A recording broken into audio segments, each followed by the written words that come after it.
Welcome to Chief of Party to Chief of Party, success in your first 90 days.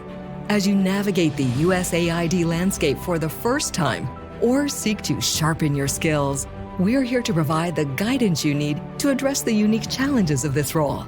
Host Donna Vincent Roa, an experienced Chief of Party, will inform and inspire your journey. Welcome to today's focus, where we look through the leadership lens at the heart of cultural integrity in your USAID-funded project. You're not just at the helm of a project, you are the compass, guiding your team not only toward the goal, but through the very essence of how you get there. Cultural integrity is your map and your mission. In this series, I'm going to focus a lot on the culture of a project, the way you work and how your team works and how they operate. You're more than just a chief of party. You're a beacon of values, a model of the principles you want to see reflected in your team and the work that you do. It's about embodying the change you want to see, isn't it? It's about setting the standard and living the mission and vision of your project every single day. Take a moment and think back to a leader who made a lasting impression on you. What qualities did they embody? How did they influence the culture around them? Chances are they're not a leader who instructed. They're a leader who inspired. They modeled the behavior that aligned with the organization's core values, and in doing so, mentored you in the craft of leadership. Your role as a mentor in a USAID project is pivotal.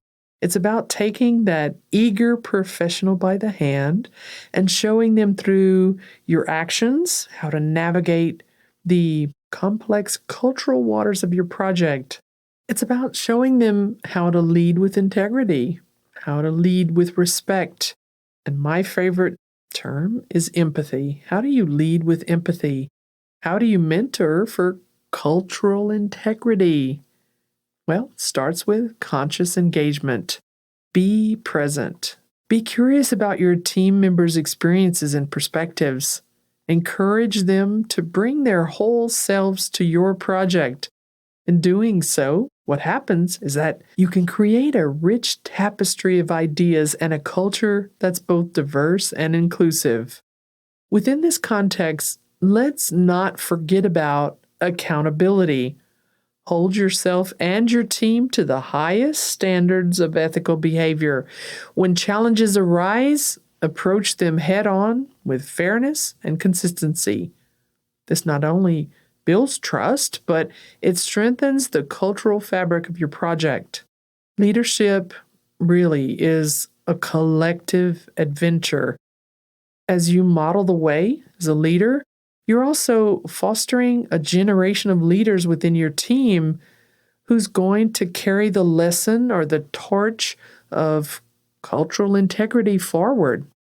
As we come to a close, reflect very carefully on the culture you're cultivating. Are you modeling the values you want to see? Or are you mentoring with intentionality? Your influence as a chief of party really extends beyond project deliverables. Your leadership shapes the very culture of your team. And from my experience, a great culture spurs great results. Thank you for embracing this journey. By modeling the way and mentoring the next wave of leaders, you're not just leading a project, you're leading a legacy.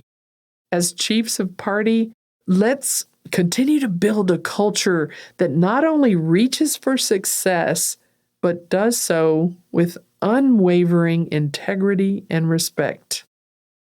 Until next time, remember the power of your example.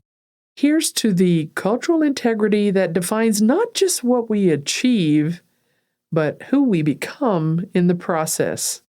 Thank you for listening. Have a great week.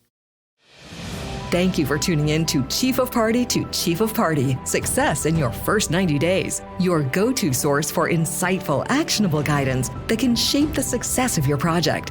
Let's continue to drive change and create impact. one USAID funded project at a time.